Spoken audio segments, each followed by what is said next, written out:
Ang bawat bata po ay dapat makatanggap ng pagmamahal at kalinga. Kung minsan, ang foster care ang nagbibigay sa ibang kabataan ng bagong pag-asa at tahanan. Panoorin po natin ito. Makukulay na bahay gawa sa popsicle sticks, photo wall, magic at puppet shows. Ilan yan sa nagbigay buhay sa naganap na Adoption and Foster Care Forum sa Fairview, Quezon City sa pangunguna ng National Authority for Child Care o NACC. Ipinaliwanag ni NACC Executive Director Yusek Janela Ejercito Estrada sa nasabing forum ang mandato ng ahensya.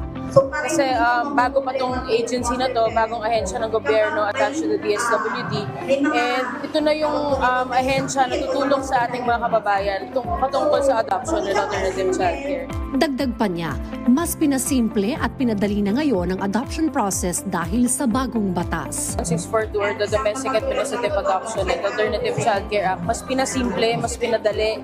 Dati, mga 7 years to 10 years at tagal yung adoption process. Ngayon, 6 to 9 months na lang dahil din sa bagong batas.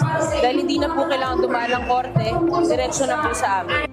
Ayon pa sa opisyal, kalimitang ang mga bata sa foster care ay mga nakaranas ng pang-aabuso, pag-abandona, mga neglected at surrendered child, children with disabilities na may karapatang mabigyan ng kalinga at oportunidad na makamit ang mga pangarap sa buhay. Nagbigay din ng pahayag tungkol sa halaga ng pag-aampon si Randy Sinay, isang proud ampon na ngayon ay isa ng successful jail officer. Siyempre, napakahalaga ng na may pamilyang kinakalakihan. So yung foster family ko, ayun yung nag-mold sa akin para maging matibay na tao. Hindi ako, kumbaga parang lahat pinrovide ng foster family ko, lahat ng pangangailangan ko, lahat ng mga needs ko talaga. Tsaka kaakibat noon yung yung DSWD dati, which is under ng NACC. Ayun, kumbaga parang lahat yun naging buo para maging maayos ang buhay.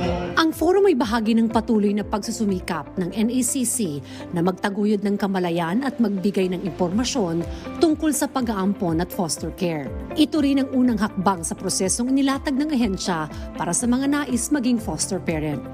They can go to our RACOS or yung Regional Alternative Childcare Offices namin, and they have to attend the adoption forum, kailangan ng mandatory appearance, and may mga case study reports tayo, home study report na ginagawa ng mga social workers, child study report. Pag pumasa po sila doon, mamamatch sila doon sa mga bata. So may matching committee tayo na tinatawag. Yan yung mga lawyers, doctors, social workers, NGO representative, tsaka psychologists. Sila po yung mga nagmamatch na sa bata sa mga prospective adoptive parent. Sa mga nais mag-ampon, maaari kayong lumapit sa inyong Regional Authority for Child Care Office o sa mismong NACC. Maaari nyo ring bisitahin ang kanilang social media pages.